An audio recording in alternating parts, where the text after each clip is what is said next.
मीराबाई का जन्म राजपूत घराने में हुआ था। लड़कियों का बाहर जाने पर प्रतिबंध था, लेकिन मीराबाई जी ने किसी की भी परवाह नहीं की। राजा भोज से मीराबाई जी का विवाह हो गया। राजा भी धार्मिक प्रवृत्ति का था, इसीलिए उसने मंदिर में जाने से मीराबाई को नहीं रोका। लेकिन लोग चर्चा से बचने के लिए 3-4 महिलाएं मीरा जी के साथ भेजने लगा। मीराबाई मंदिर में भक्ति में लीन हो जाया करती थीं। कुछ समय तो ठीक चलता रहा। कुछ समय पश्चात मीरा के पति की मृत्यु हो गई। राजगद्दी पर देवर बैठ चुका था। उसने मीराबाई का मंदिरों में जाने से प्रतिबंध लगा दिया, क्योंकि लोगों ने उसके कान भर दिए थे। राजा ने कहा, तू मंदिर में नहीं जाएगी, लेकिन मीरा ने कहा, मैं मंदिर में जाना नहीं छोड़ सकती।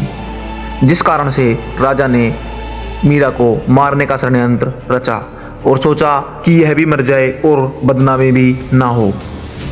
राजा ने एक सपेरा बुलवाया और सपेरे से कहा कि एक ऐसा सर्प ला जो इस डिब्बे में बंद करना है, और इस डिब्बे को खोलने वाले को खोलते ही उसको डस ले और डसते ही वो ख़त्म हो जाए। इतना खतरनाक जहर होना चाहिए कि वो बच ना पाए। षड्यंत्र के तहत राजा ने अपने लड़के का जन्मदिन मनाया। मीराबाई जी की नौकरानी से कहा कि ले, ये बहुत ही बेशकीमती हार है, मीराबाई को दे दे और कह कि मेरे बेटे का जन्मदिन है, तू सुबह को इस हार को पहनकर आना, और नहीं तो लोग सोचेंगे कि अपनी भाभी को ठीक से नहीं रखता और ये इसको तंग करता है, और कह देना कि मेरी इज्जत बेइज्जती का सवाल है। मीराबाई की नौकरानी ने ऐसा ही किया। वो हार का डिब्बा लेकर के मीराबाई के पास गई और कहा कि मीराबाई, राजा जी ने आपके लिए ये हार भेजा है, कहा है कि इस हार को तू पहन ले और मेरी इज्जत बेइज्जती का सवाल है। और मीराबाई के हाथ में वो डिब्बा थमा दिया। उस आभूषण के डिब्बे में काला सांप था, जो कि बहुत ही जहरीला था। जैसे ही मीराबाई ने उस डिब्बे को खोला तो उसमें बहुत ही बेशकीमती हार था। इस बात को सोचकर मीराबाई ने कि नहीं पहनूंगी तो व्यर्थ का झगड़ा ही होगा, उस हार को मीराबाई ने पहन लिया। मीराबाई के लिए वह हार एक मिट्टी समान था। राजा का उद्देश्य था कि आज सर्प से मीराबाई की मृत्यु हो जाएगी। इस बात की वह प्रतीक्षा कर रहा था कि कब खबर आए कि मीराबाई की मृत्यु हो चुकी है। लेकिन जैसे ही उसने मीराबाई के गले में सुंदर हार देखा, बोला कि बदचलन, कहाँ से लेकर के आई है इस सुंदर हार को, और किस यार से तू इस हार को लेकर के आई है। मीराबाई ने कहा कि आपने ही तो भेजा था। बांदी को बुलवाया गया और पूछा कि वह डिब्बा कहाँ पर है। बांदी ने वहीं से निकाल करके दिखाया कि राजा जी, यह रहा वह डिब्बा। राजा वापस आ गया और सोचा कि अब की बार इसको और बुरी तरह से मारूंगा, और इस बार मैं इसको अपने हाथों से विष पिलाऊंगा। अगर नहीं पिएगी तो इसकी गर्दन काट दूंगा।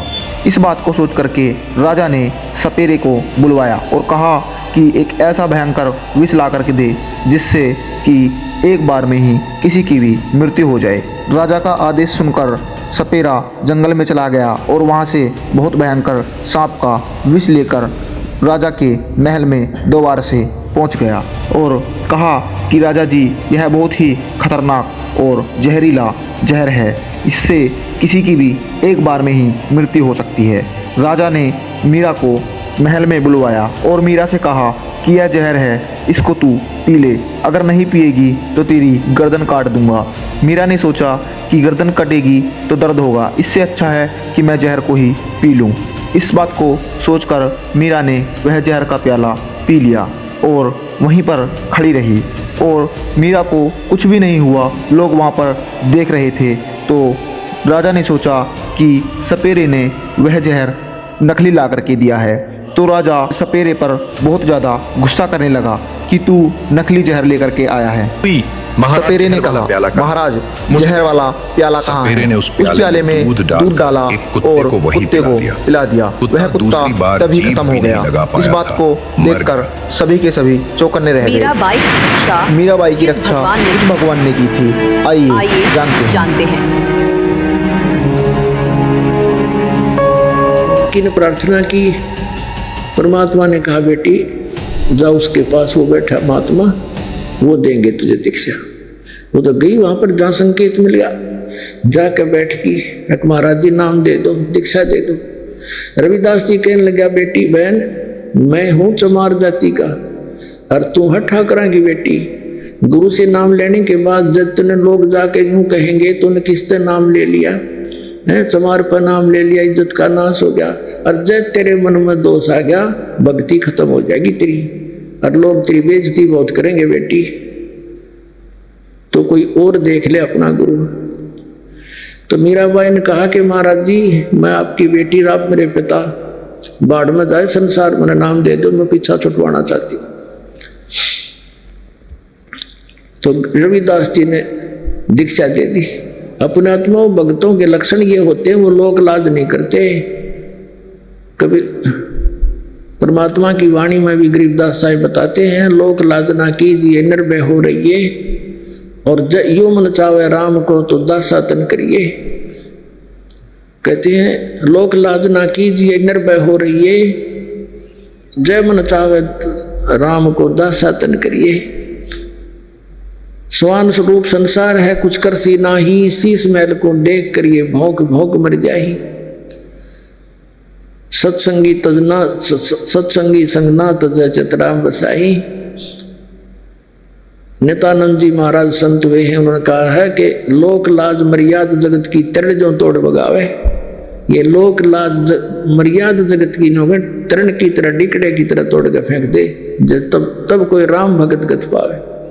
तो साधु संतां के पिछले उदाहरण देख लो, उन्होंने लोक मर्यादा कति नहीं करी। जैसे आदरणीय नानक साहिब जी हिंदू धर्म में थे, अरोड़ा खत्री इनके घर जन्म था इनका, और रामकृष्ण के पुजारी थे। परमात्मा मिले तो पूरा उसी दिन त्याग दिया था, परमात्मा के दर्शन करके आते ही सब छोड़ दिया, और पूरा विरोध हुआ था उसका हिंदू समाज में, होने दे, कति परवाह नहीं करी। ये दृढ़ भक्त होते हैं जिनको भगवान आकर मिलते हैं। तो मीराबाई ने कहा भगवान मुझे नाम दे दो, आप मेरे पिता, मैं आपकी बेटी, कुछ हो मेरे साथ वो संघर्ष, आप मेरे साथ रहोगे, मैं आप झेलूंगी सब कष्टों को, पर परमात्मा के लिए मैं कुछ भी कर सकती हूँ। अब प्रथम मंत्र दे दिया रविदास जी ने, और फिर जैसे महीने में 20 दिन में फिर आने लगे सत्संग करने। तो सत्संग उस दिन तो भगत पर पक्के आते हैं। सत्संग विशेषकर परमात्मा रात्रि में भी करते थे और दिन में भी करते थे। दिन में कम, रात्रि में ज़्यादा करने लगे, क्योंकि दिन में काम नहीं, समय नहीं मिलता भक्तों को, व्यक्तियों को। रात्रि तो अपनी ही होती है, अपने ही समय, नींद से समय निकाल लेते हैं। अब पहले तो वो दिन में मंदिर में जाती थी, अब रात्रि ने सत्संग में जाने लगी, दोनों टाइम, सुबह भी, दिन में भी, रात में भी। अब पहले तो उसका पति था, उसको साथ देता था, कोई बोलने वाला नहीं था। अब उसकी मृत्यु के बाद उसका देवर बन गया वहां का, उस नगरी का राजा। उसने मीराबाई को बहुत समझाया कि तू अब मत जाया कर, पहले तो तेरा पति था, अब लोग पता नहीं क्या क्या बात बनाते हैं, हमारी इज्जत का नाश कर देगी तू। उसने कोई परवाह नहीं करी थी, मंदिर में जाती रही। और फिर लागी और रात में सत्संग में जान। इस बात का उसके देवर ने घना मलाल हो गया, घना दुख मान लिया कि इसको तो मार दे तो अच्छा है, और इसने तो इज्जत का नाश कर दिया। तो क्या किया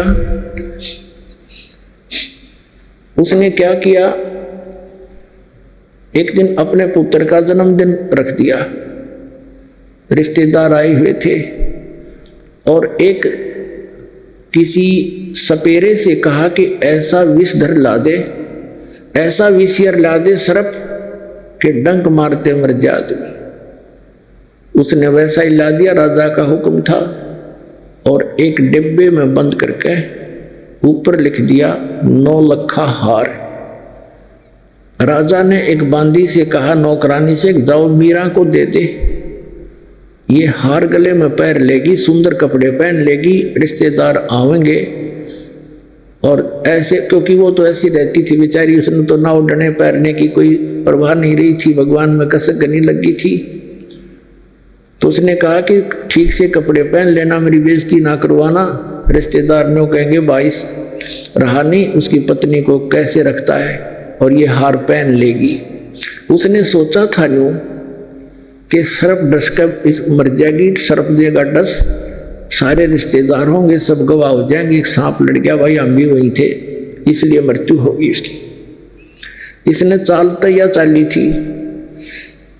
अब वो नौकरानी ने जाकर दे दिया केले मीरा भाई, राजा ने बताया है इसमें एक हार है बहुत कीमती, इसको पहन लेना और सुंदर कपड़े पहन ले, आज उनका लड़के का जन्मदिन है, दूर दूर के रिश्तेदार आएंगे। मीरा भाई बोली रख दे बेबे, पहन लोगी। नानू का हिब्बा पहन ले, अकमा पहन लूंगी, तू जा। वह चली गई। अब उसने खोला कि ना पहरूंगी तो यूं दुखी करेगा, इन बातों में तो कोई खास आंट भी नहीं मेरा भक्ति की, मेरे लिए तो माटी है, यूं हार है, जो कुछ भी है, लेकिन यूं बकवादी आदमी दुखी करेगा। तो उसने अपना धोए दाए कपड़े पहन के वो हार गले में पहन के बैठ गई कि जब वहां जाएंगे इकट्ठे मैं चली जाऊंगी, जहाँ इकट्ठा होना है पार्टी में। अब 5-7 मिनट के बाद वो आया। वो तो देख वो तो ये देखने आया था कि मर्गी होगी, वाई वाह के कह धुआं सांप लड़ गया, सांप लड़ गया, ये रहा भागियो भागियो। अब उसने जाकर देखा कि वो मीरा बाई गले में सुंदर हार पहने बैठी। तो कहने लगा कि ये हार कहाँ से लाई? तो उल्टा मैं जानता था तू रातों जाती है, यही कर्म करने जाती है। वो कहने लगी जी आप भी मुझे जीने देते ना मरने देते, आप ही ने तभी भेजा था और देख मुझे ही कलंकित कर रहे हो। तो वो कहता मैंने कहाँ, कौन से उस वक्त कहाँ भेजा था कि ये डिब्बे में, ये बांदी नौकरानी देकर गई थी। वो डिब्बा देखा कि इसमें क्या था, कि इसमें ये हार था। अब उसने सोचा, बांदी बुलाई नौकरानी कि तू, बोली जी मैं अभी देकर बाहर ही बैठी हूँ, इनके बाहर नौकरानी थी, वो बाहर रहती थी और यही डिब्बा, और तो उसके पास कोई वस्त्र भी कपड़ा भी नहीं था विशेष, और कोई पात्र भी ऐसा नहीं था। अब उसने सोचा भाई बड़ी, उसने सोचा सपेरा जादू कर गया मेरी खातिर, वह ना जच्ची उसके, कोई और जादू तंत्र का दे गया होगा। तो जब तो वह बच गई। एक दिन उसने क्या किया कि एक सर्प से एक विष मंगवाया, विष डालकर एक प्याले से, उन्होंने सोचा यह मरती नहीं, मानती नहीं, इसने इज्जत का नाश कर दिया, जिसको जहर से मार देते हैं। उसको कहा विष, साथ गया तलवार लेकर कि ये जहर पी ले, ये विष है इसके अंदर, या तो इसको पी लेना तेरी गर्दन काटूंगा। तलवार लेकर खड़ा हो। मीरा बाई ने सोचा मारना तो इसने है ही, तलवार से तो दर्द होगा, विष पे लेती हूँ, आराम से मर जाऊंगी। अब करके मालिक को याद और विष पेगी सारा। और वो देखा खड़ा खड़ा नौका नो चेहरा, आध घंटे तक बाट देखी दुश्मन ने, वो मरी नहीं, वापस आ गया या वासा होकर। तो परमात्मा कहते हैं मीरा बाई को मारन लागे जहर का प्याला प्यारे, पीवत ही अमृत हो लाग्या, हो गया सर्द ही यारे, मन तू पावेगा अपना किया रे, भोगेगा अपना किया रे। भक्ति के अंदर ऐसी शक्ति है, पुण्यात्माओं विश्वास करना इस मालिक पर। ये कथाएं सुना करते थे हम, कथा नहीं थी, ये सच्ची बातें हैं। कहाँ तो इसने मारना था, कहते हैं पीवत ही अमृत हो गया और हो गया सर्द ही यारे। कहाँ तो विष ने बेचैनी पैदा करनी थी और कहते हैं ठंडक सी होगी उस बेटी की अंतःकरण में। अब उसने सोचा भी ना तो या मारे तो मरती उसके देवर ने, अब इसका के इलाज करो, इसने तो हमारा बट्ठा बैठा दिया इज्जत का। उसने उसकी माँ बुला ली, मीराबाई की उससे कहा कि मौसी तो समझा दे इसने, और माँ की बात बेटी मान लिया करती है। तो माँ ने बहुत समझाया, बेटी देख इधर उधर जाती है, हमारी तकरार होती है, तो अपनी भक्ति यहाँ कर ले। और वहाँ 100 प्रकार से उसने जैसे तैसे माँ बेटी को समझाती है, अपने सारे तंत्र मंत्र कर दिए पर वह ना मानी।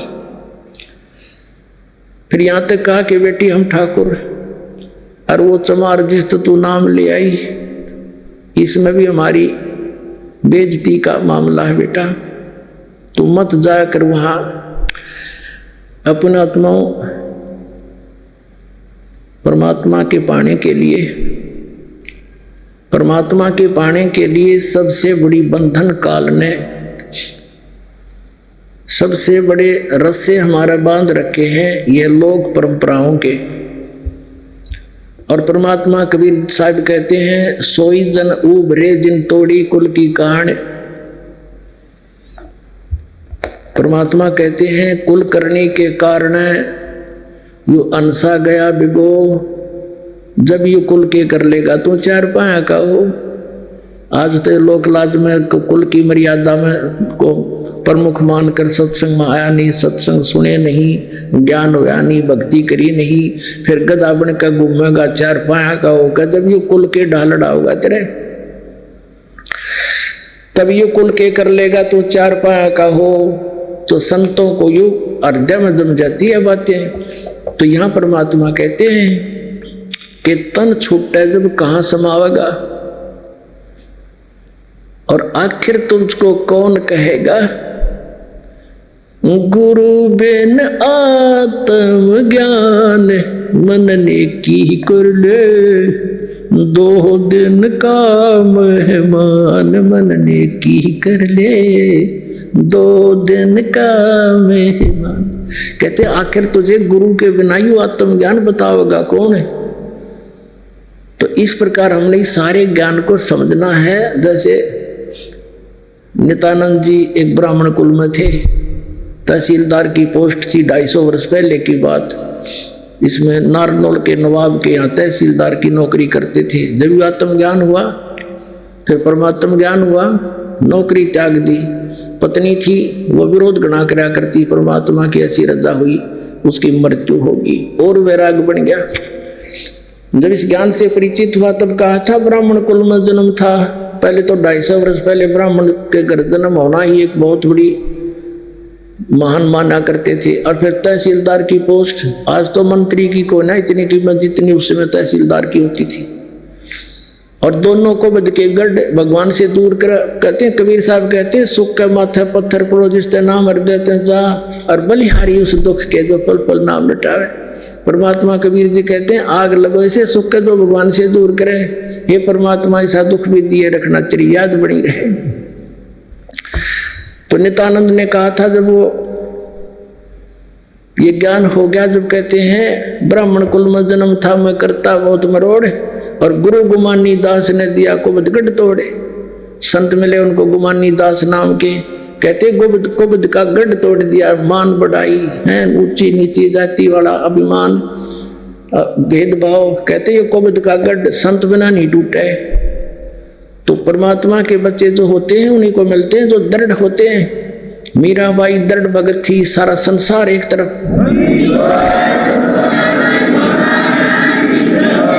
अपने आत्माओं मीराबाई ने देखा है रोज बकवाद करता है ये, कभी मारने की चेष्टा करता, घर त्याग कर चली गई, वृंदावन में रहने लगी।